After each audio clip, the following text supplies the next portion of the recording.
ಆಶ್ಚರ್ಯ ಏನು ಅಂದ್ರೆ, ನಾವು ಮಕ್ಕಳಿಗೆ ನೀಟ್ ಪರೀಕ್ಷಾ ಬರೆಯುವುದು ಮಾತ್ರ ಕಲಿಸಿದ್ವಿ ಹೊರತು ಜೀವನದಲ್ಲಿ ನೀಟಾಗಿ ಬದುಕುವುದನ್ನು ಮೊದಲು ಕಲಿಸಲಿಲ್ಲ ನಾವು. ನೀಟ್ ಪರೀಕ್ಷೆಗಿಂತ ನೀಟಾಗಿ ಬದುಕುವುದು ಮೊದಲು ನಾವು ಕಲಿಸ್ಬೇಕಾಗ್ತದೆ ಮಕ್ಕಳು. So don't teach your children to be rich, teach your children to be healthy and happy. These are secrets of life.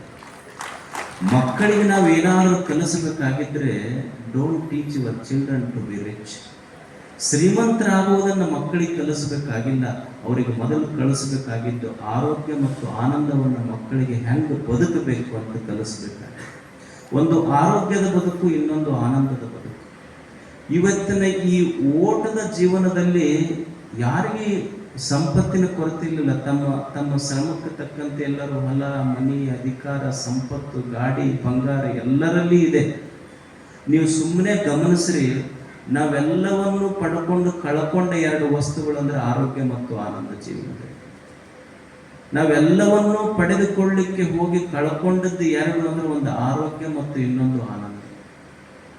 ಅದಕ್ಕೆ ಮಕ್ಕಳಿಗೆ ನಾವು ಮೊದಲು ಕಲಿಸಬೇಕಾದದ್ದು ಆರೋಗ್ಯವಂತನಾಗಿ ಹೇಗಿರಬೇಕು, ಆನಂದದಿಂದ ಹೇಗಿರಬೇಕು, ಮೊದಲು ಇವನು ಕಲಿಸ್ಬೇಕಾಗಿದೆ. ಸಂಪತ್ತು ಶ್ರೀಮಂತನಾಗುವುದನ್ನು ಕಲಿಸುವುದಲ್ಲ. ಯಾಕೆ ಮಕ್ಕಳಿಗೆ ಶ್ರೀಮಂತಿಕೆಯನ್ನು ನಾವು ಮೊದಲು ಕಲಿಸಬಾರ್ದು ಅಂದ್ರೆ, ನಾನು ಸಾವಿನ ಹಾಸಿಗೆಯ ಮೇಲಿದ್ದಾಗ, ನನ್ನ ಕೊನೆಯ ಕ್ಷಣದಾಗಿದ್ದಾಗ ನನಗೆ ಮಾತಾಡ್ಸಕ್ಕೆ ಮಕ್ಕಳು ಬಂದ್ರೆ ಡಾಕ್ಟ್ರಿಗೆ ಕರ್ಕೊಂಬರ್ಬೇಕು ಹೊರತು ವಕೀಲರಿಗೆ ಕರ್ಕೊಂಬರಂಗೆ ಆಗಬಾರ್ದು. ನನಗೆ ಮಾತಾಡ್ಸಕ್ಕೆ ಡಾಕ್ಟ್ರಿಗೆ ಕರ್ಕೊಂಬರ್ಬೇಕು ನಮ್ಮ ಮಕ್ಕಳು, ವಕೀಲರಿಗೆ ಕರ್ಕೊಂಬರಂಗೆ ಆಗಬಾರ್ದು. ಜೀವನದ ಬಹುದೊಡ್ಡ ಆಸ್ತಿ ಅಂದ್ರೇ ಆರೋಗ್ಯ ಮತ್ತು ಆನಂದ. ಇವೆರಡನ್ನು ಬಲಿ ಕೊಟ್ಟು ಜೀವನದಲ್ಲಿ ಏನನ್ನೂ ಗಳಿಸುವುದಲ್ಲ ಮನುಷ್ಯ. ಆರೋಗ್ಯ ಬಹಳ ಮುಖ್ಯ. ದೊಡ್ಡ ಮನೆ ಕಟ್ಟಿಸ್ತೀವಿ, 3-4 ಅಂತಸ್ತು ಮನೆ ಕಟ್ಟಿ, ಒಂದು ದೊಡ್ಡ ಮನೆ ಮುಂದೆ ಗಾರ್ಡನ್, ಮನೆ ಹಿಂದೆ ಸ್ವಿಮ್ಮಿಂಗ್ ಪೂಲ್, ಮತ್ತು ಅದಕ್ಕೊಂದು ವಾಕಿಂಗ್ ಟ್ರ್ಯಾಕ್.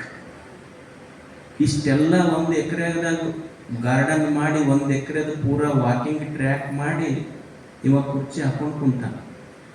ಬಂದು ಕೇಳಿದವ್ರಿಗೆಲ್ಲ ಇದು ಮನೆ ಎಲ್ಲ ನಾನಾ ಕಟ್ಟಿಸೀನಿ, ಇದು ಅಷ್ಟು ಕಷ್ಟಪಟ್ಟು ಕಟ್ಟಿಸೀನಿ, ಇದೆಲ್ಲ ಮನೆ ಮುಂದೆ ಗಾರ್ಡನ್ ನನ್ನ ಶ್ರಮದಿಂದ ಮಾಡಿತ್ತು, ಇದೆಲ್ಲ ವಾಕಿಂಗ್ ಟ್ರ್ಯಾಕ್ ಮಾಡಿನೆಲ್ಲ, ಇದೆಲ್ಲ ಮಾಡಕ್ಕೆ ನನ್ನ ಜೀವನನ ಸವಿಸಿದೆ ಅಲ್ರಿ. ಮತ್ತೆ ಇಷ್ಟೆಲ್ಲ ಮಾಡಿರಿ, ಮತ್ತು ನೀವೇ ಕುರ್ಚಿ ಹಾಕೊಂಡು ಕುಂತೀರಿ, ಅಡ್ಡಾಡುವಲ್ರಿ? ಇಲ್ಲ, ಮಂಡಿ ನೋವು, ಆರ್ಥ್ರೈಟಿಸ್ ಬಂದೈತೆ, ಕಾಲನ್ನ ನಾವು ಅಡ್ಡೋಣಿಗೆ ಆಗ್ಯಾವ ಅಂದ್ರೆ ಅಡ್ಡಾಡಕ್ಕೆ ಬರುವಲ್ಲ ಅವನಿಗೆ. ಮನುಷ್ಯ ಏನು ಅರ್ಥ ಮಾಡ್ಕೋಬೇಕು ಅಂದ್ರೆ, ಮನ್ಯಾಗ ಬರೇ ನೋಟಿನ ಕಟ್ಟಿದ್ದವರು ಶ್ರೀಮಂತರಲ್ಲ, ಬದುಕ ಕೈಕಾಲು ಗಟ್ಟಿದ್ದವರು ನಿಜವಾದ ಶ್ರೀಮಂತ.